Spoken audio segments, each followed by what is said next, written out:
Did I just take a time machine back to 2015? Or are we actually getting an amazing set of Funko Pops coming out very soon? What's up, guys? I'm DK Wrestler, and today is another brand new edition of This Week in Collectibles News. And if you end up enjoying this type of content, don't forget to like, comment, and subscribe, but nonetheless, let's kick off this video. Funko will be at Fanatics Fest in New York City from June 20th to 22nd. Now, people are thinking at the moment that perhaps we're gonna get Fanatics Festival exclusive pops, which I don't think that's gonna be the case. I think Funko is only there as an exhibitor that will show off various Fanatics exclusive pops like WWE or other sports related pops. Disc Trackers mentions, get ready for a lot of Funko releases in June. There's something for everyone. Disney, anime, Star Wars, sports, movies, TV shows, games, and so on. Which isn't surprising because the one big thing that comes to my mind is that usually in the middle of June would be the San Diego Comic-Con exclusive announcements since the convention happens in the middle of July. So all these categories would fit in that specific convention, especially because there's already a leak for, I believe it's a Stitch on Surfboard. Super 7 released a statement regarding jobs, tariffs, and products. Not surprising, it seems like every company, whether collectibles or not, are making some sort of tariff statement at the moment. Mob Entertainment and Funko team up to bring Poppy Playtime collectibles to fans worldwide. Not surprised about this, the character that's involved actually fits the mold of what a Funko Pop looks like, and I believe according to this article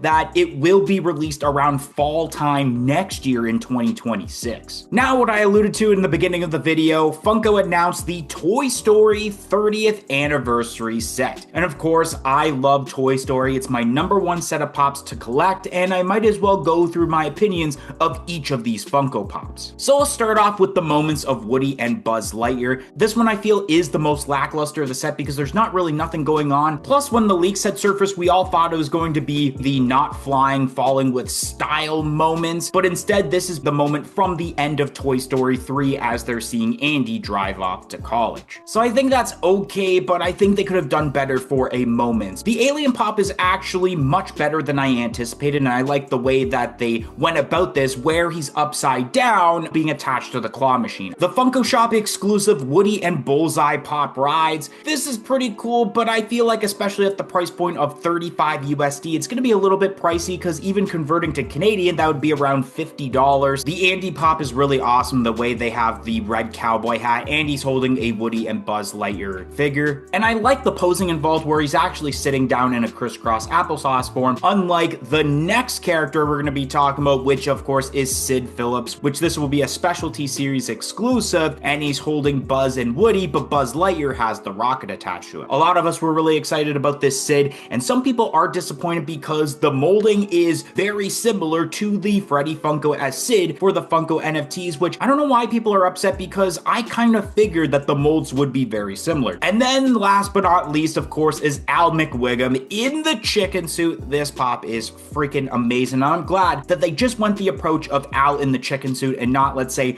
a regular Al and then just a chicken suit Al as an exclusive down the line, or perhaps one's a common, one's a chase. It's just all one pop, and that we don't need Al without the chicken suit as his own pop. We got ourselves some My Melody and Kuromi pops, and these are okay, and I did notice that there is a common and chase version for the set, which I guess that's okay, but not entirely the greatest chase in my opinion. We got ourselves a pop of Werewolf from An American Werewolf in London. I think this pop exemplifies why we don't have pupils when it comes to Funko Pop eyes, because seeing the black dot within the yellow eyes just makes it even more creepy, which I guess that's probably the vibe that they're going with, but think about it if they did this with, let's say, Toy Story. Funko announced a new set of Chucky Pops, which these are pretty sweet, and I like the different designs, especially the one in the wheelchair, and then you do have the one with the melted face, even though I believe we already had a melted face Chucky at some point. Then U2's had announced some figures with Marvel Rivals. We got a plush set for Brawl Stars, a new set of Has-Been Hotel figures, and Call of Duty Black Ops 6, which all these are pretty decent, but my only gripe as terms too, and I'll mention about the Call of Duty set, is the fact that they have the ray gun figures, because now when it comes to the mystery box figure that they already did, which has a ray gun chase, what's really even the point of trying to get that chase figure of the ray gun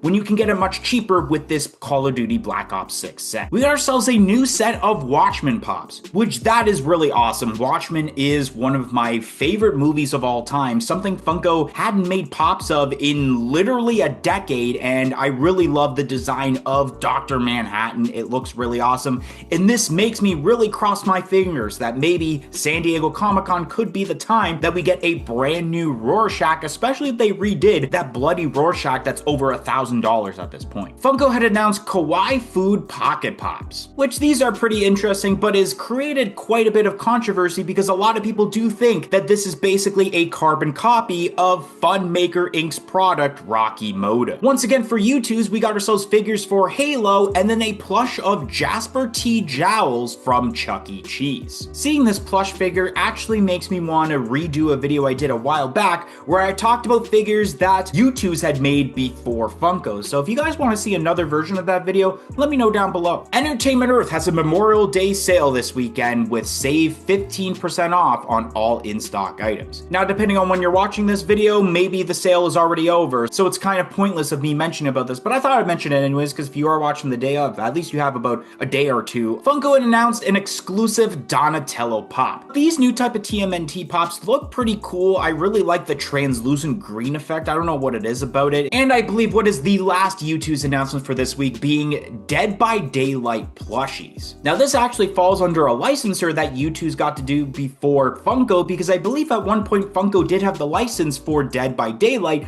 but then lost it in the process of trying to get figures made. Lego have announced a vending machine set. This is probably one of the most unique sets I've seen in quite a long time. I actually watched the video that Lego had posted on Instagram about the whole process of putting the coin in and then the ball comes out and you actually make different figures out of what's inside the ball. So that's a really cool concept, and once again, proving why Lego is one of the best collectibles companies today. And the last announcement we're talking about before the top 5 list, Drop and Funko had announced the next NFT set, which is Funime and Cosplay Series 2, which I'm not surprised that this set is being announced because I thought it was going to be announced and released for this upcoming week since last year's set came out in May, but I guess it was delayed by a week, which is okay in my opinion. At least another set that I can go into to possibly get redeemables to sell in order to complete my master set of Toy Story. But I don't want to talk about these figures too much in depth because I am probably going to do one of those which is better between series 1 and 2 videos